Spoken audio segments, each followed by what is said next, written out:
Oi, oi, turma! E aí, como vocês estão? Tudo bem? Olha só, hoje nós vamos tratar do conteúdo acerca das boas práticas de fabricação de alimentos, tá?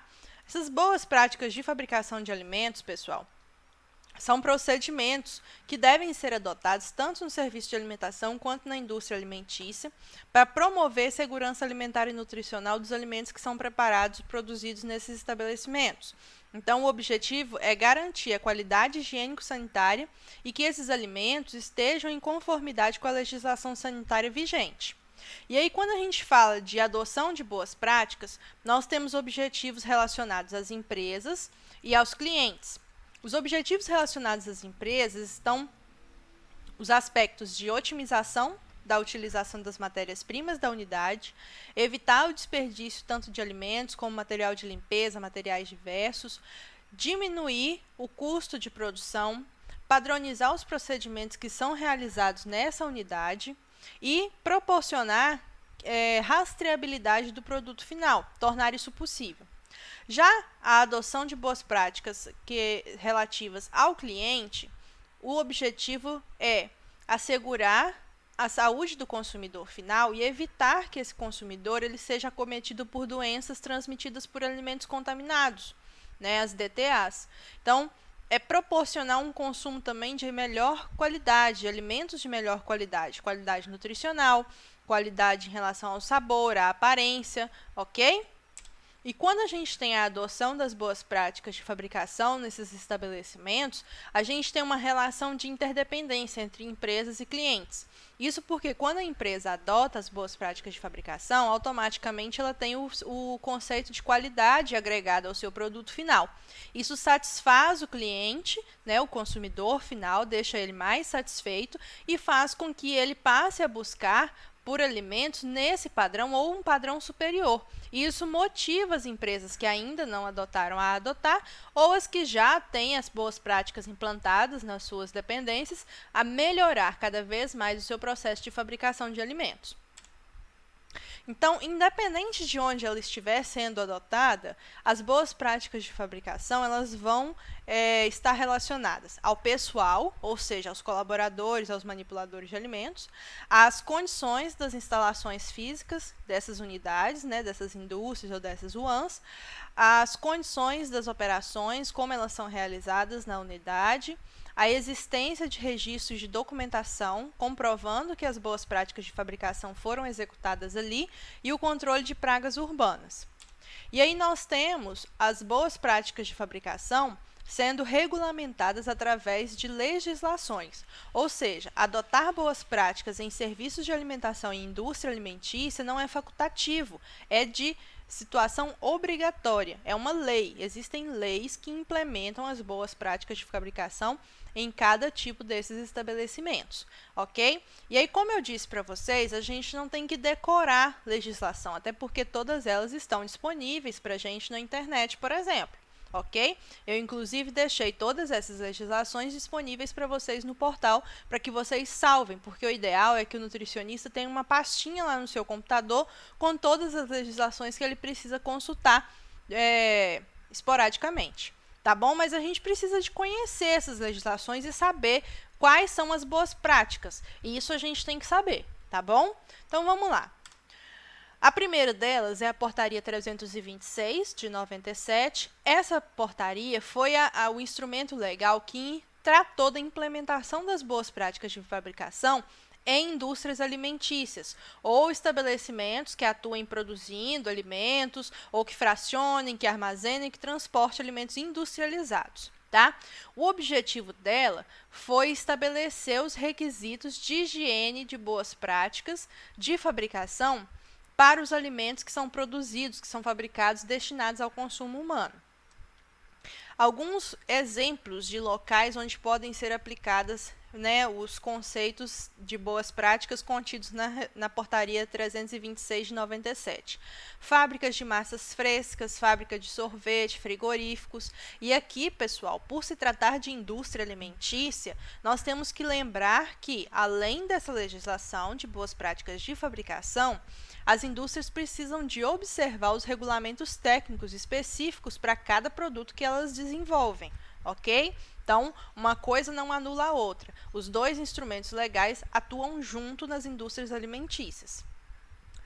Bom, RDC 216 de 2004. Gente, essa é a bíblia de boas práticas de fabricação de qualquer nutricionista, ok? A resolução 216 de 2004, ela traz, né, o regulamento técnico de boas práticas destinado a serviços de alimentação. Então, quem vai atuar em UAN tem que ter a resolução 216 como livro de cabeceira, ok?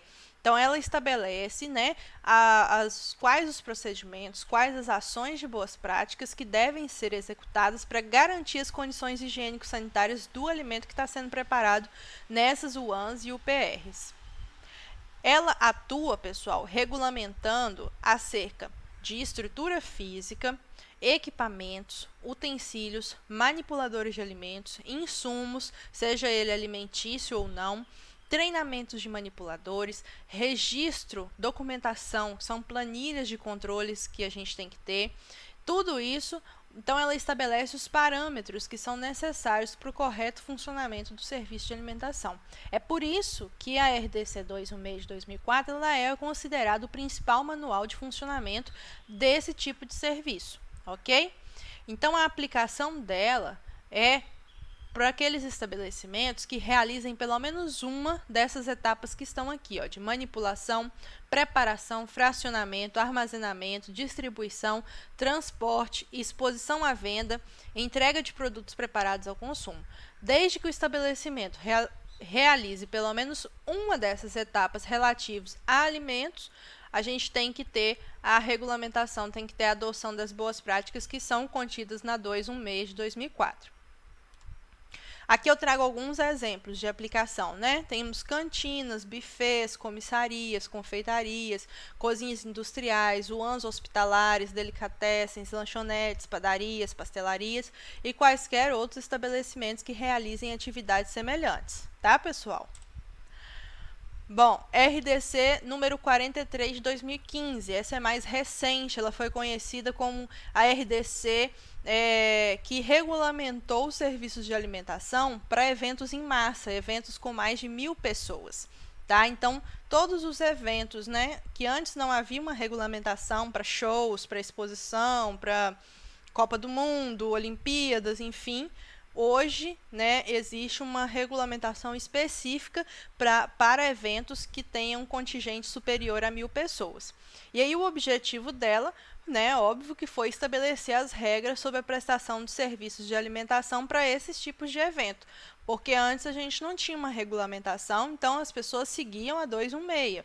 Não que ela traga coisas diferentes, é porque todas elas são sobre boas práticas, porém, existe um nicho de atuação em cada uma delas, ok? CVS 5 de 2013.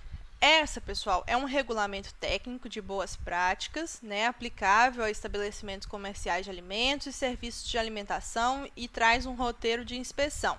Ela é uma legislação do Estado de São Paulo, ela foi criada pelo Centro de Vigilância Sanitária do Estado de São Paulo.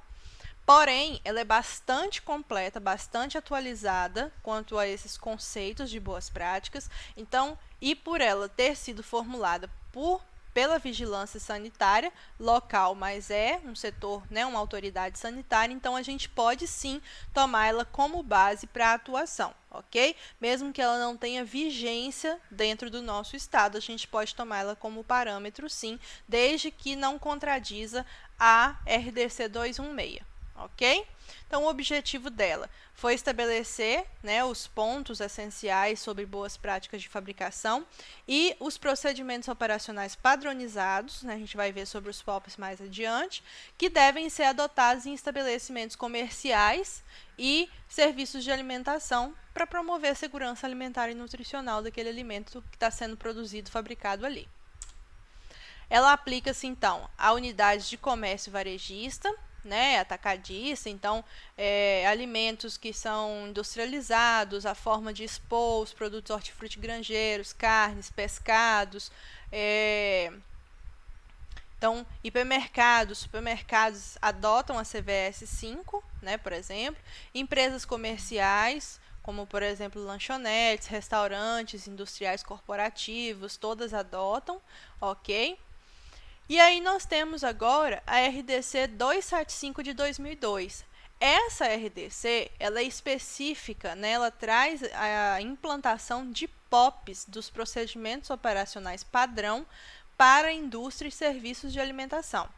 Mas ela é direcionada mesmo, a gente fala assim, 275 é direcionado para indústrias, né? Assim, ela traz a especificidade dos POPs tanto para o serviço de alimentação, mas também para indústrias. Isso porque, pessoal, a 216 de 2004, que é específica para serviço de alimentação, ela traz quais são os POPs específicos.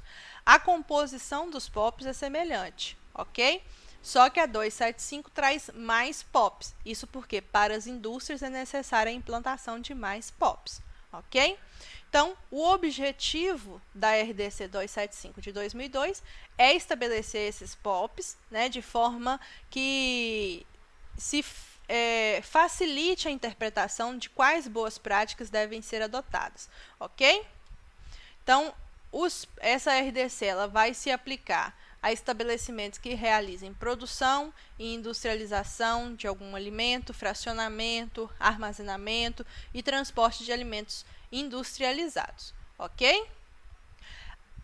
Uma das coisas que a RDC 275 traz também, pessoal, é um checklist de verificação, para que a gente consiga, por exemplo, ao realizar uma visita técnica a um determinado estabelecimento, verificar o cumprimento, né, dessas boas práticas. Então, ele traz todos os quesitos de boas práticas que os estabelecimentos devem observar e se ele está sendo cumprido, se ele não está sendo cumprido, a gente consegue usar esse checklist, que a gente chama de verificação, em visitas técnicas para consultoria, auditorias, as autoridades sanitárias podem utilizar para verificação do cumprimento da legislação sanitária em termos de boas práticas. O próprio nutricionista da indústria ou do serviço de alimentação também pode fazer uso para verificar onde que ainda tem pontos a serem corrigidos, ok? Então, esse checklist ele está contido no anexo 2 da resolução 275 de 2002. Eu peço que vocês vão até essa resolução, coloquei ela também no portal, para que vocês conheçam esse checklist e verifiquem quais os pontos deles, né, quais os pontos que ele avalia e deem uma lida para que vocês conheçam esse checklist. É uma ferramenta muito importante de atuação do nutricionista, ok? Então, qualquer dúvida é só mandar lá no fórum. Tchau, tchau!